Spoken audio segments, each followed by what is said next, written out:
Self-consciousness is both a wonderful example of what a great memoir is and can be, and what a wonderful stylist can do when he attends to writing beautiful language.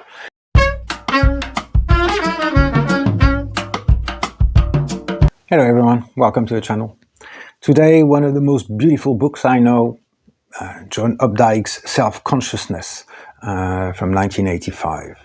Now, John Updike was and is one of the biggest names in American literature in the 20th century.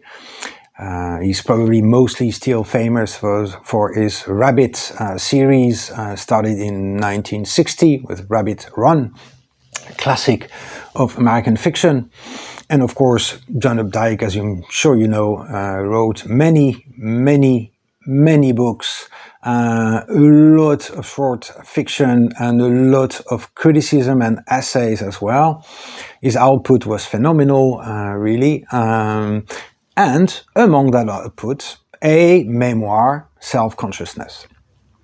Now, I say it's one of the most beautiful books I know because stylistically it is exquisite. That's true, and of course, as I'm sure you know as well, John Updike was a stylist. On top, of course, of being a chronicler of Middle America and all that, he, as he himself says somewhere in his non-fiction, that of course literature is an art, and of course you chisel your sentences accordingly. As he wrote somewhere, that's why it takes a lot of time writing, making sure that the sentences are right, because that's what writing is. If you want to write as people speak, well, that's fine, but perhaps what is specific about writing, about literary writing, is the ability to rewrite and rewrite and re-rewrite sentences to impose a stylistic order on them. Now, that is perhaps a debate that many people will not agree with. Nevertheless, it does result, of course, in somebody making sure that when he writes, it is really well done and he writes beautifully. But that is not necessarily the main reason or the first reason why this book is so wonderful. It is for what it does. Now, what it does is being a memoir. And what is a memoir really? Perhaps we can briefly, remind ourselves of the main difference or differences perhaps between a memoir and autobiography. And it is not quite the same. Now, an autobiography very often, and I'm going to generalize because we want to be brief about this, an autobiography very often is an order, chronological, linear retelling, narrative of one's life. This is important because it means, typically again, there's a whole theoretical literature on this, but it means typically at least that when one writes one's autobiography, one tries to impose order on that life. Not only that, one tries to give meaning to that order. In fact, the order very often is the way towards giving meaning to that life. Obviously, if you're, 70 and you're writing your own life, you don't want to describe something that seems to make no sense, to have no beginning, middle, and end, and to mean nothing in the grand scheme of things. It doesn't need to mean something extraordinary like saving the world, but of course you don't want it to mean absolutely nothing.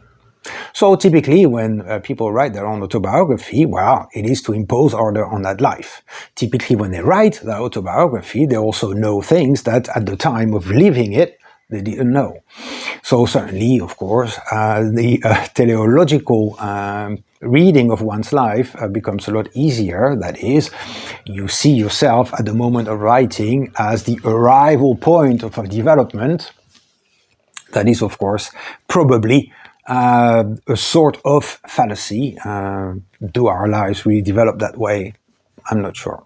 Now, what is a memoir? Well, a memoir, you could say, again, very broadly speaking, is more a selection of moments that are representative of something for the writer, and therefore it's representative of the writer, yes, but also of the context of the writer, the time of the writer. It is a means of not only saying something about oneself, but saying something about more than oneself.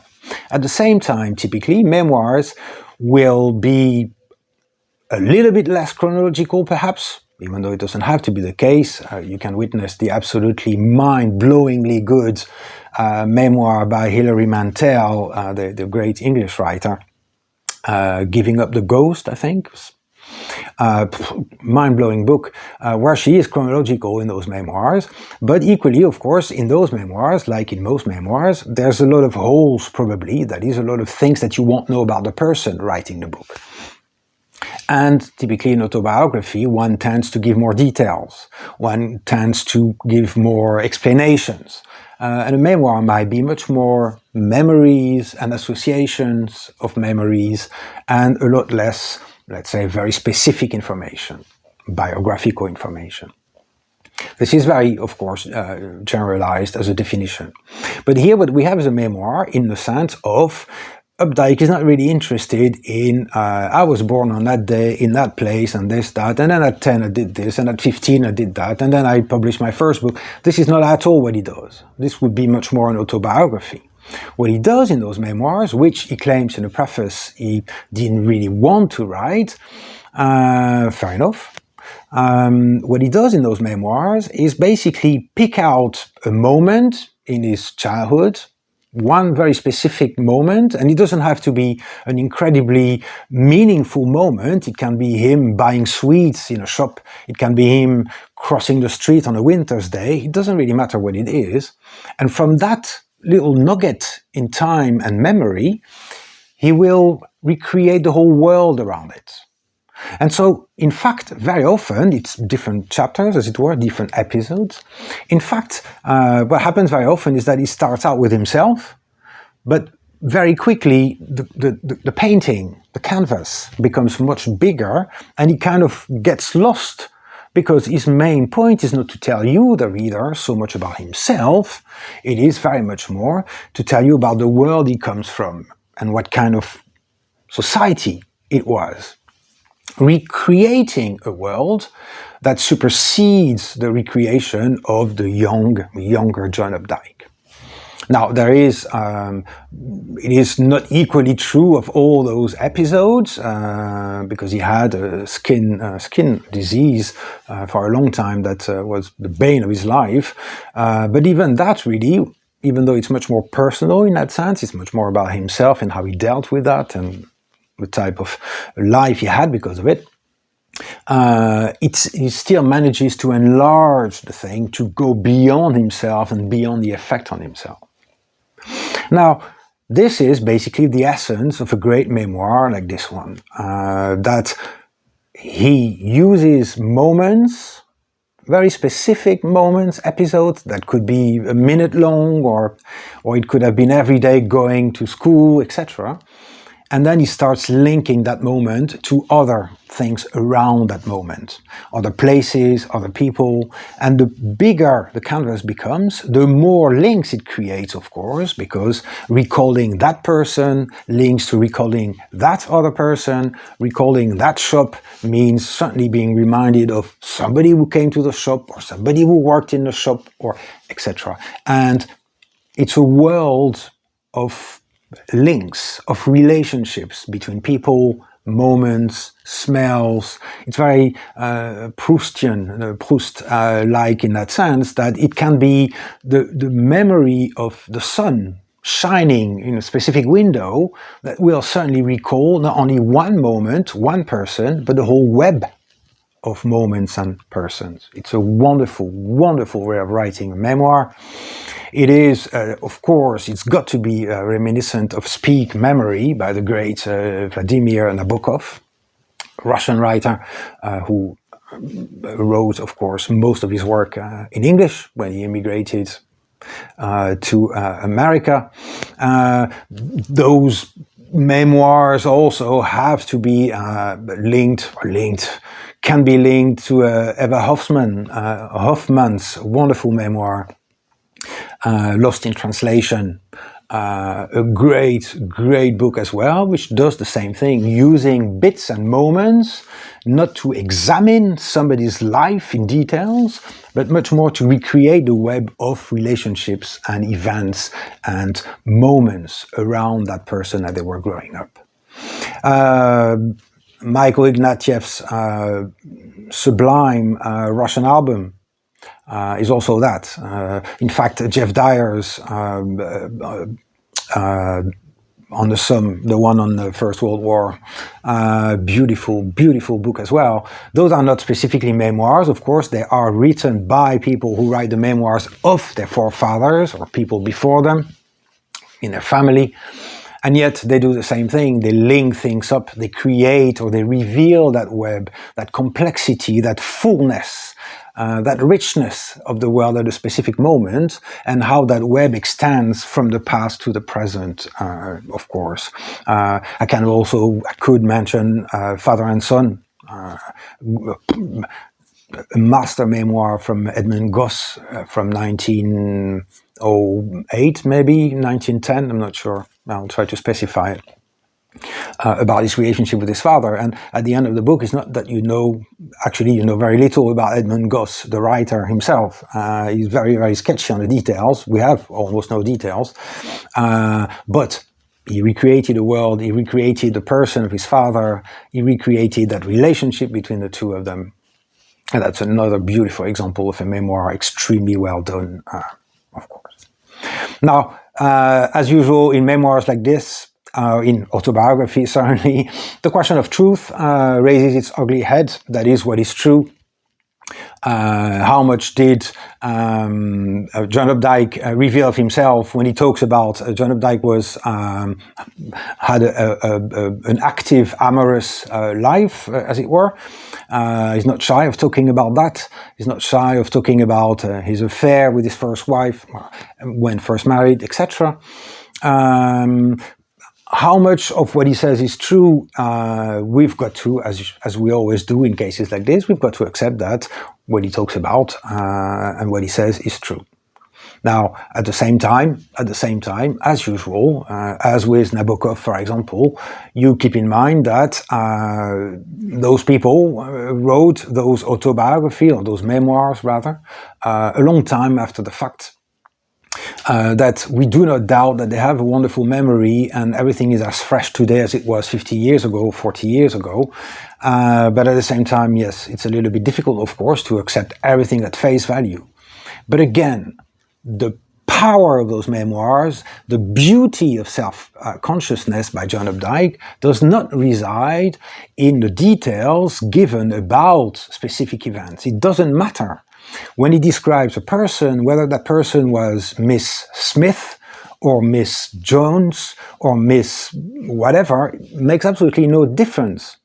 It is in the description, it is in the memories recalled and evoked, it is in the evocative language to recreate the past. This is, of course, where the gem is. It is not in the details. If you want to have details about somebody's life, writing the memoir, read a biography of them, but this is not the point of those memoirs. And so the famous Haruki Murakami, a Japanese writer, phrase facts are not always truthful and truth is not always factual. And that is exactly the point. The truth of the world John Updike came from is not necessarily in the exactitude, in the truth of the facts about that past. Truth is not necessarily factual, and facts themselves can sometimes carry very little truth about oneself, in fact, no truth at all about oneself. So do not worry, that question of truth in autobiographies always has to be kept in mind, of course, because typically an autobiographer will want to defend themselves, present themselves in the best light, but a memoir, having a different objective, has to be read at a different level with a different intention from you, the reader, and that intention is to abandon yourself to the recreation of one moment or world, and do not be too obsessed with knowing exact details about the life of the writer themselves. Ultimately, one question with those works is always the same, which is, well, how much do we know about the person we read about when we've read a memoir? It's a very interesting question debated, notably in Hermione Lee's book, Virginia Woolf's Nose, I think it's called. It has a different title in America, I think. Wonderful book about those questions of autobiographies and memoirs and truth. Richard Holmes, the great biographer, also wrote a wonderful book about this. Which title I cannot remember right now, but I'll try to find it somewhere. The question, beyond the question of truth, is, well, how much more do I know that I didn't know before? And here again, it will depend very much on what it is that you're looking for in books like this. It is not, again, so much about knowing more about somebody. It can be knowing more about the context where that somebody came from at the time. And if you don't know the exact details about when, what, where, with whom, if there are big holes in the sort of chronological development of that memoir, again, it doesn't really matter, because the point of those memoirs is not to give you all that specificity. It is, again, to recreate something and to evoke something bigger than the writer. So John Updike's Self-Consciousness is both a wonderful example of what a great memoir is and can be, and what a wonderful stylist can do when he attends to writing beautiful language. It is an extremely beautiful mix of the two, and I cannot recommend that book enough. Happy reading.